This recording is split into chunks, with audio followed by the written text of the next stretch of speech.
This is the Farm Monitor.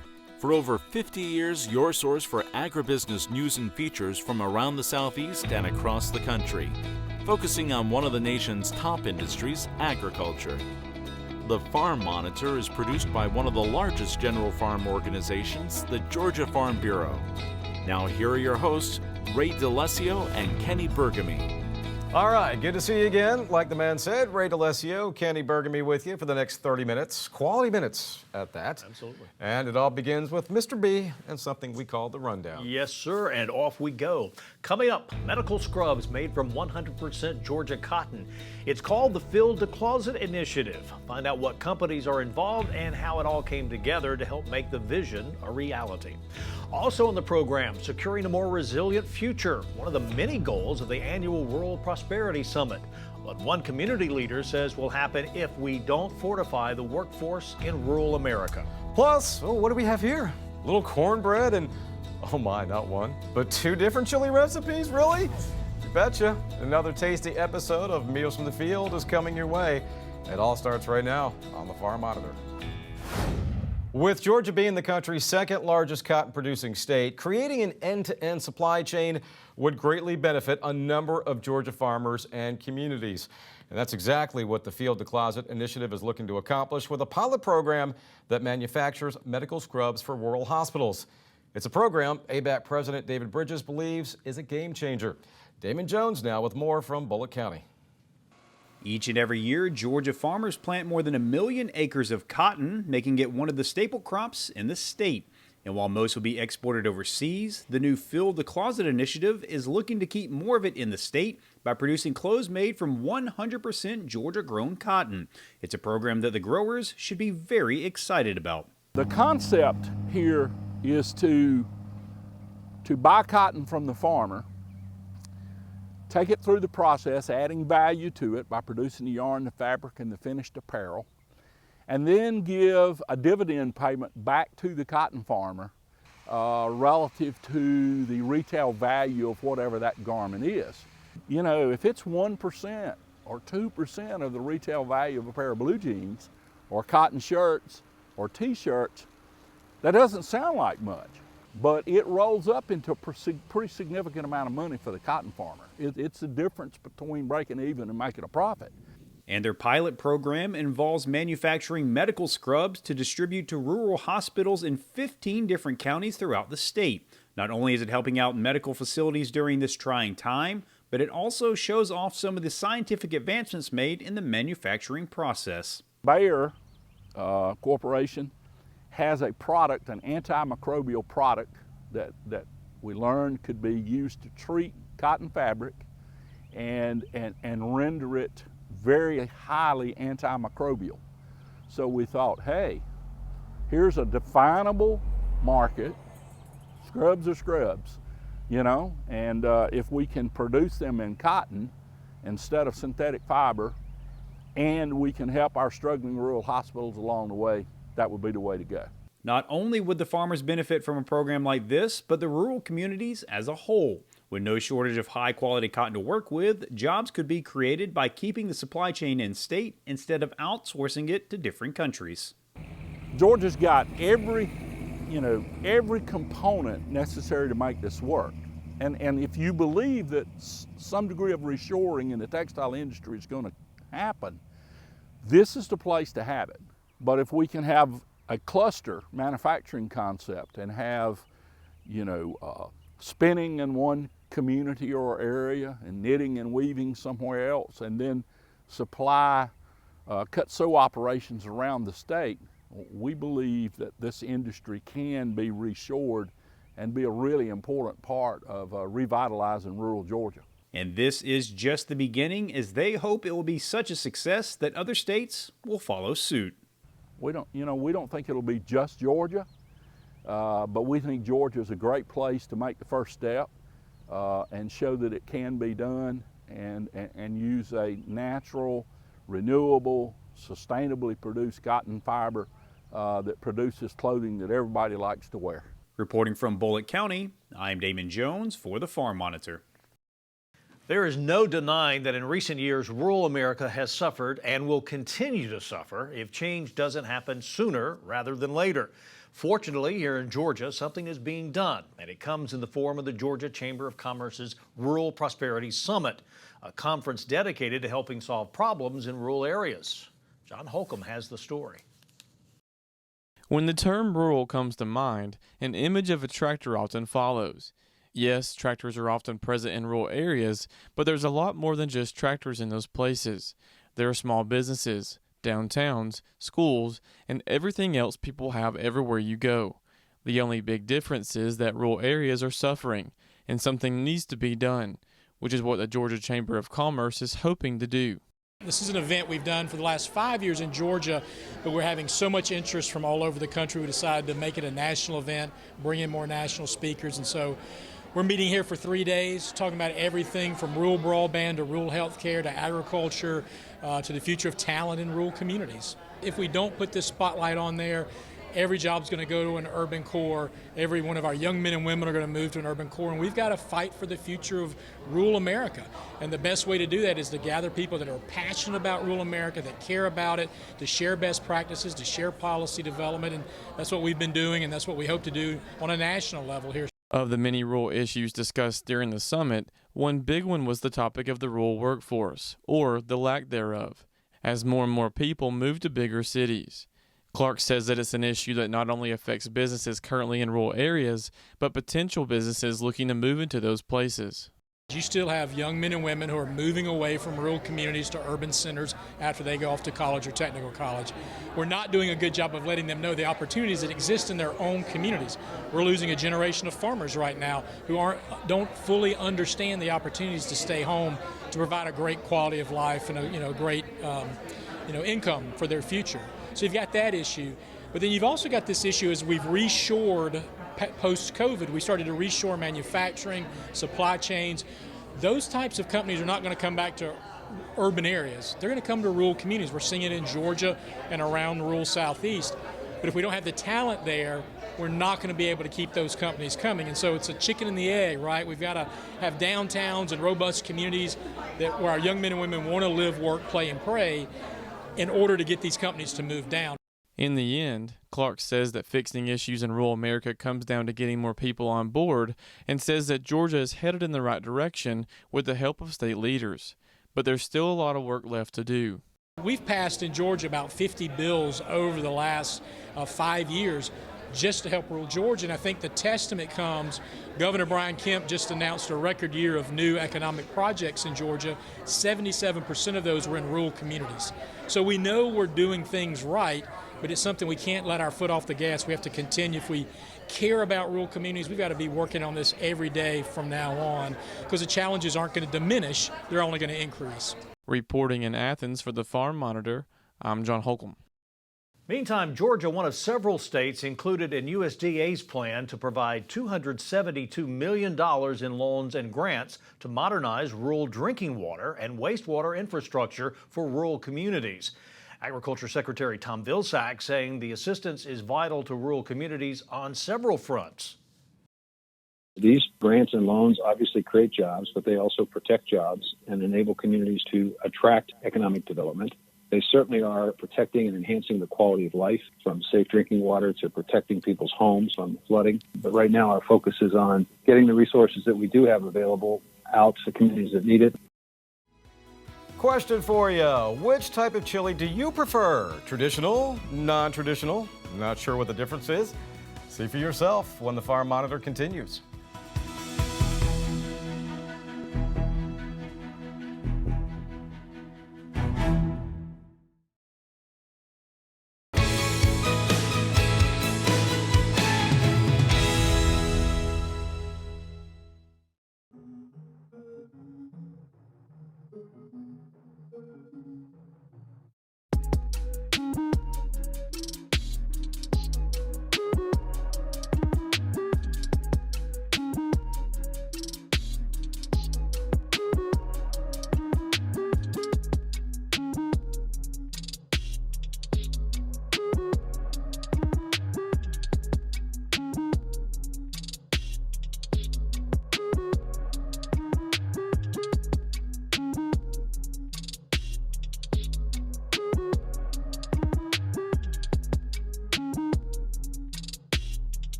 Well, you know, nothing speaks to me about the fall season like a good hot bowl of chili.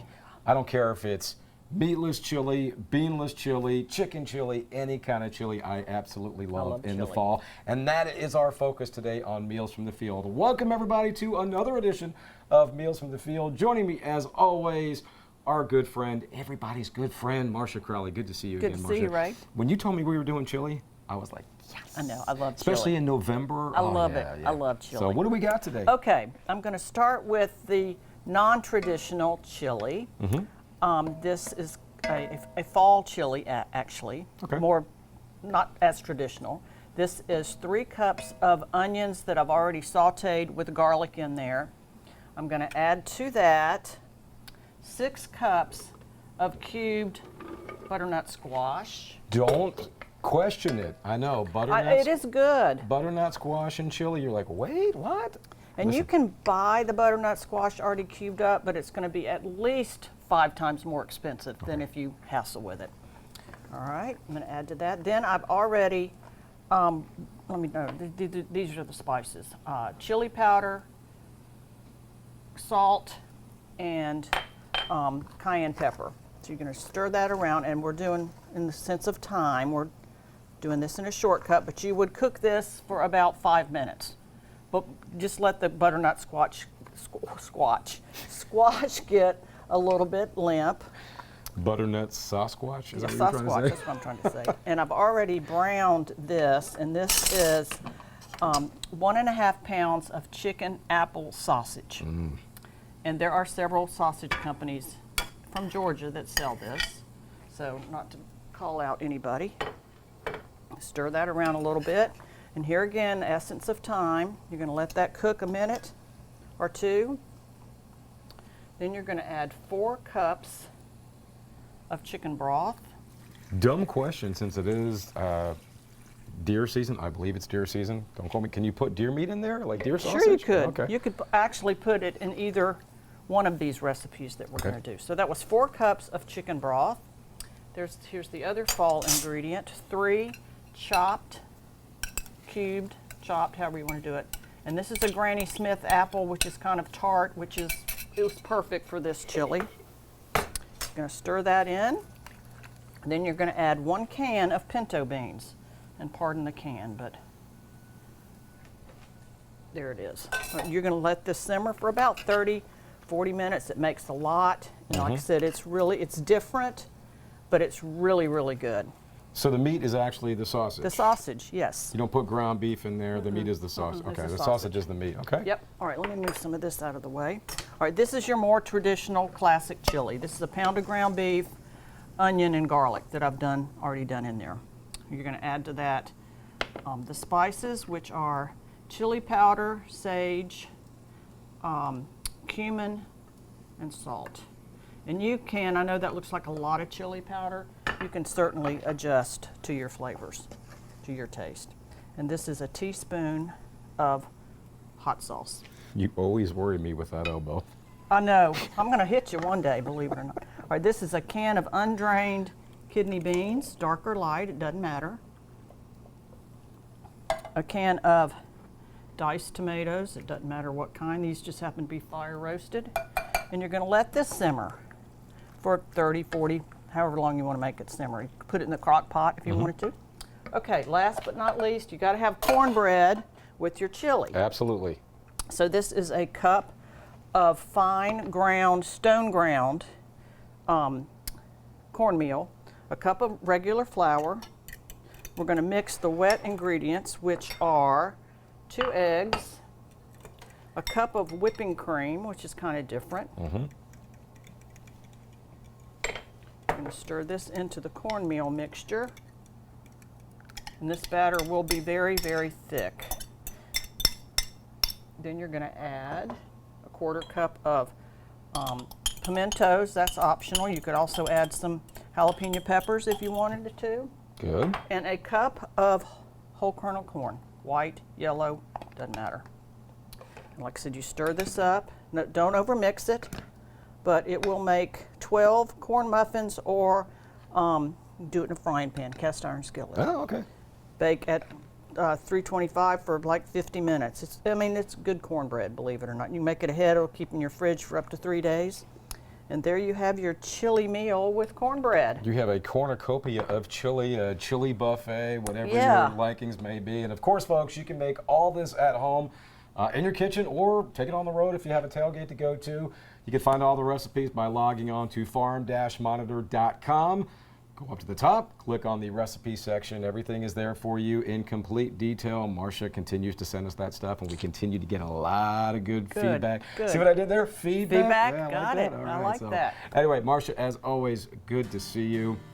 Can't wait to try this chili at home. Can't wait to try it now when we stop taping. Right. So we will see you guys next month as well.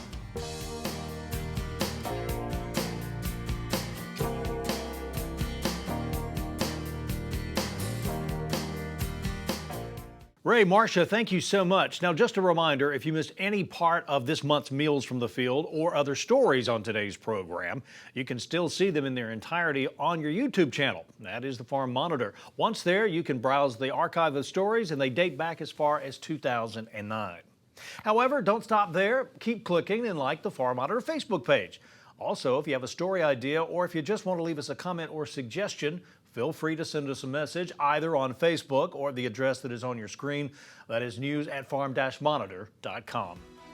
Well, those vines running up and down your trees, yeah, they can be a thing of beauty, but in some cases, they actually are doing more harm than good. Extension Specialist Paul Pugliese on how to properly get rid of them when the Farm Monitor continues.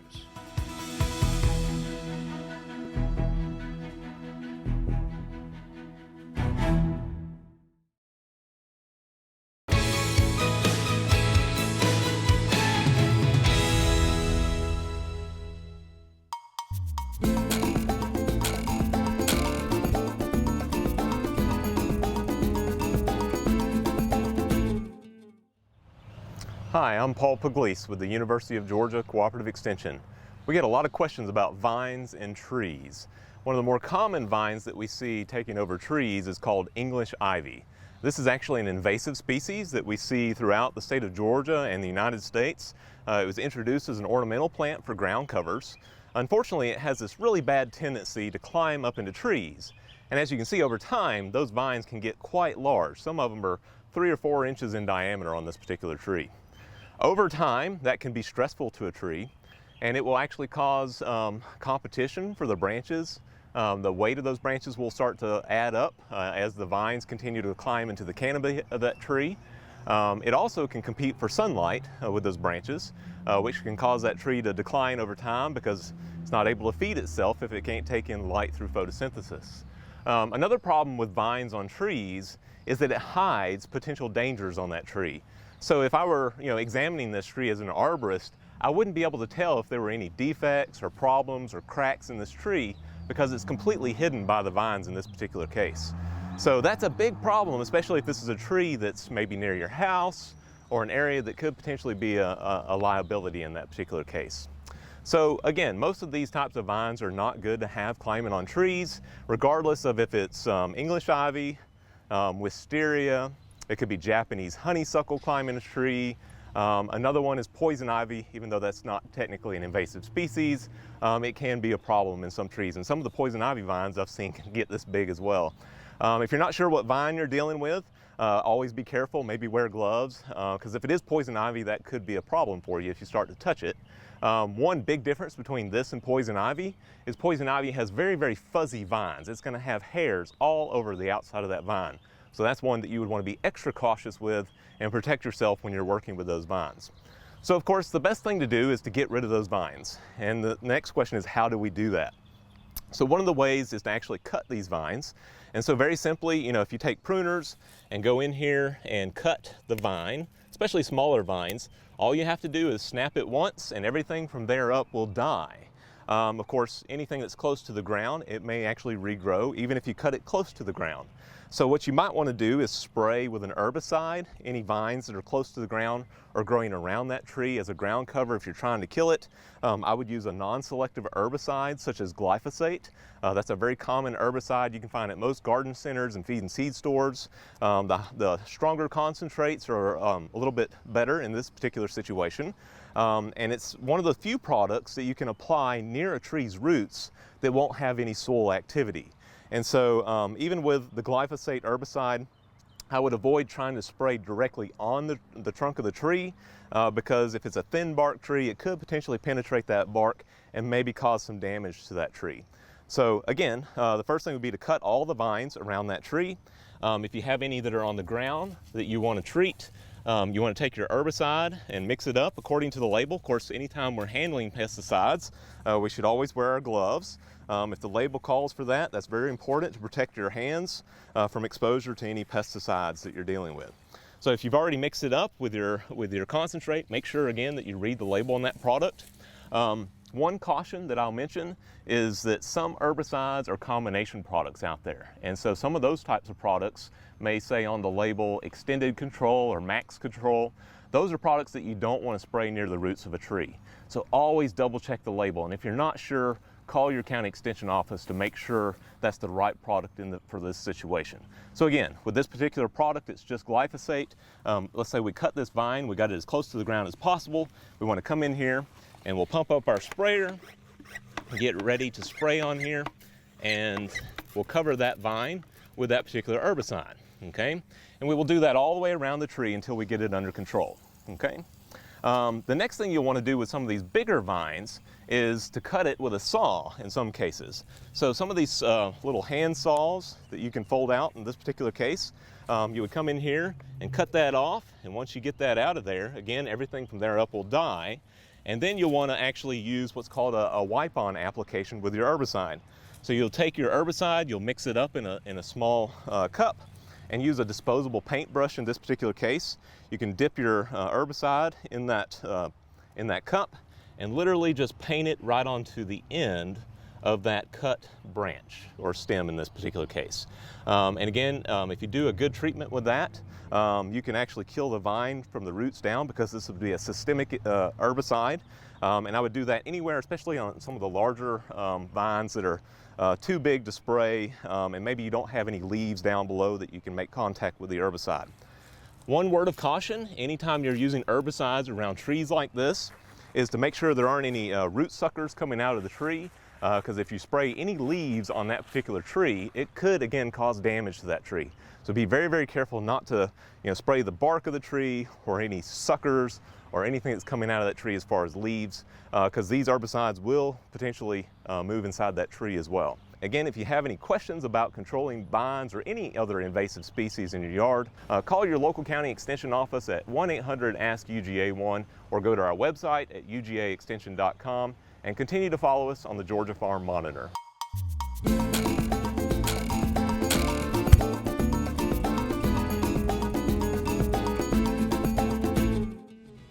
Paul, thanks so much, and thank you for spending your precious time with us. Yes, thank you indeed. Take care, everybody. We'll see you next time right here on the Farm Monitor. Have a great week.